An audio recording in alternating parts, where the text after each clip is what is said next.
Hey everyone, welcome to Industry Headlines. He's Kevin Kauffman, and I'm back. I'm Fred Weaver. After a 2-week hiatus, I tried to take more time off, but the viewers just wouldn't. They just wouldn't put up with it, Kevin. They said enough of this. We need Fred back on the show. So here I am. Yeah, that's exactly how it went Thanks, down. Mom. Yeah, that's exactly how it went down, Mrs. Weaver. Wish granted, and your son is now back on the Industry Headline Show. So, all right, Fred. Well, you missed a lot, but what you didn't miss is in the last couple of days, we've seen a few new headlines, which you and I are going to chat about today. We're going to talk about Guild Mortgage going public. So they have just made an announcement in the last few days that they are going to go public. We saw I read a report. Builder confidence has broken a 35-year high. So we're going to dive into that and what the hell that means. And then there's a new real estate tech startup that I think is actually worth talking about. They're taking aim at the new construction market. So we'll chat about those three things today here on Industry Headlines. Awesome. So more companies are going public. Like while I was gone, didn't I miss? Did Keller Williams go public? Or no, they hired a new CEO. I'm sorry, but he's from a public company. But hey, He's so this from a is couple. from a lending perspective, this is really following a trend now, right? Like, Yeah, well, we what was saw it a couple months ago? Quicken or Rocket Mortgage, as they're now called, went public. Wasn't more than maybe a month or so ago, 2 months ago, that Loan Depot announced they were going public. And now Guild, which I'll be honest, this is, Loan Depot, not a surprise at all. Second largest originator in the country. Guild Mortgage, while they're huge, they are a huge loan originator. I'm still surprised by this one. Yeah, pretty interesting.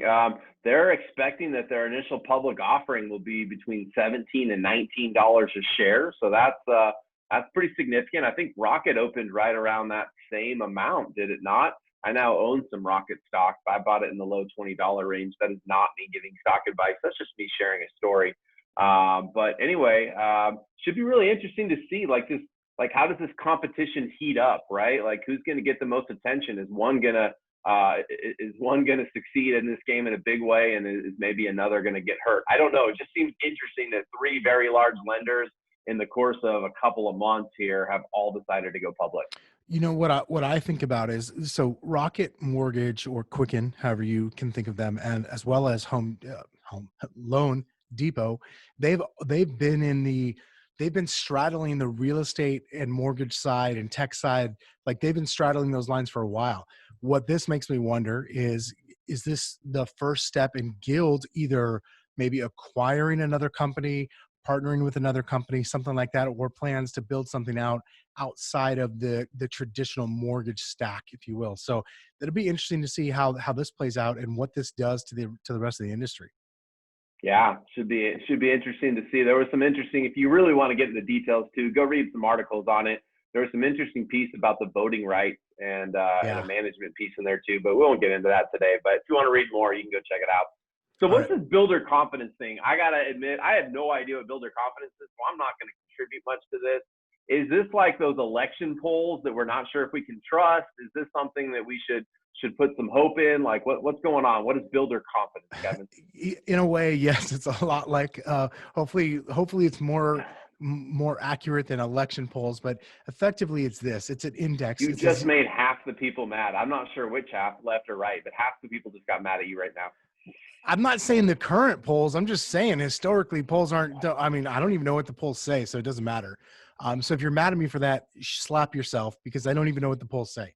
So anyways, it's an index, right? It's from 0 to 100, and the highest score that the series have ever seen. And this is a 35-year-old index now, has been like, 80, or I want to say. And so this is just the perception of builders from their, for single family homes and sales expectations for the coming 6 months, right? So what do they see in the next 6 months? It's the perception. Again, they're ranking it. It's the perception of what's going to happen over the next 6 months. And it's never been this high before. So it's hit a 35-year high, if you will, to 85. Interesting. So thanks for sharing the piece about the next 6 months, because it's not necessarily saying what's happened in the past or what's going to happen 2 years from now. It's more of an index about like their confidence in new home sales and builder confidence around that, right, over the next 6 months. We're seeing a lot of stuff here in Phoenix, Arizona market where you and I work, right, where there's now some lottery scenarios going on. We've seen more new home communities close out this year, ran out of inventory, than we've seen open up. It's a pretty big gap actually there. It's kind of heading the wrong direction. So you've got builders kind of scrambling. What I'm also seeing a lot of, and what I'm hearing anyway, Kevin, is most builders don't want to take a contract right now on a home that's going to take 6 or 9 months to build. So in many cases, the reason they don't want to do that is they can't price it appropriately. They'll leave money on the table because the prices are going up so fast here in Phoenix. So I can see where that confidence is coming from. They're out of inventory, and in many cases, they're actually saying no to contracts of homes that aren't ready or won't be ready in the next couple of months because they don't want to hurt themselves, shoot themselves in the foot, and find themselves underpricing the property. Yeah, totally. I mean, it's crazy time out there, and I guess if you're not gonna, if you can't find homes to list, like go build some homes or something. It feels like might be a good idea at this point. So, yeah, build a confidence at a all time high, and then we've got, or I should say, 35-year high. Something else also in the new build arena. You mentioned kind of that time frame, and that plays into the things that builders are think about. Traditionally you go to buy a home, it is like it's an 8 to 12 month process in most cases, but there's a new startup in real estate that's kind of taking aim at the construction market. So the startup's name of the company is called Welcome. What's weird is it has all of the vowels, like they didn't remove any vowels, and it's just the word welcome. They spelled it correctly. It's so weird. At any rate, they raised just over $5 million in seed funding. They're founded by a team from another tech company that's, billion-dollar corporation. At any rate, what it's doing is they're looking to digitalize and make this whole transaction digital when it comes to how the home is constructed, everything that's picked out along the way, as opposed to now it's very like herky jerky, if you will, start and stop. And it takes a long time to get all the way through the process. Well, I think you missed the big headline here. You just went right over it. But this Welcome, first of all, I'm not sure if it's spelled right. But secondly, founded by the team behind DigitalOcean, which is a unicorn cloud infrastructure provider. Like that's the headline of all industry headlines right there. Like we're talking about unicorns today. Do you have any idea what that means? Because I don't. And as you Unicorn can means tell today, I'm I just here didn't to pass provide over the. it. That's how much you don't know what a unicorn is. That's a company. That's a company with $1 billion valuation. That's what that means. Wow, I did just learn. I was reading a Chronicles of Narnia book to my son the other day. Did you know there's like a male version of a mermaid? Like, and I thought that was really in the book. They actually talk about it's like a he maid or something. I don't know. I thought that was really interesting. I like how yeah, I like how you're like, I was reading it to my son. Like you threw that in there. Like you weren't so, Well, this I wasn't just was. like, He's into chapter books right now. I don't know if he understands what I'm reading to him, but he's into chapter books. oh, okay. So you weren't just like hanging out, trying to relax and Reading the unwind from a Chronicles long of day. Narnia? No, no, I was not. I'm not really into that old English, but anyhow.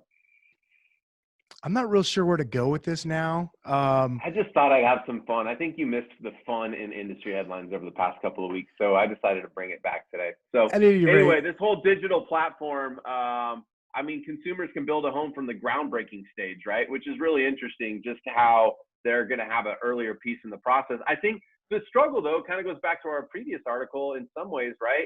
Is like, how does the builder ensure like the pricing on that home? And maybe you know more than I do on that. But how do they ensure the pricing on that home because there's so much consumer input on it so early in the process, and then you don't know what the market looks like 8 to 12 months down the road? well, that's what the unicorn cloud infrastructure provider's job So is it's to going to do. reduce the time period. Is that what's going on here? Yeah, it's supposed to reduce the time period here. So Okay. they're claiming they'll deliver the home within, say, 6 months, as opposed to the 8 to 12 month time frame you normally see. That is a unicorn right there. I love it. All right. That's actually not a unicorn, but well, that's a conversation for another day. I'll give you some notes offline. And that's it for industry headlines this week, guys. I'm sorry I had to bring him back. He is my business partner. He owns half of everything I own, so I had to let him be on this podcast. Sorry about that. Thanks for joining us. I don't know if I'll be back next week, but hopefully you will. Talk to you soon. See y'all next time.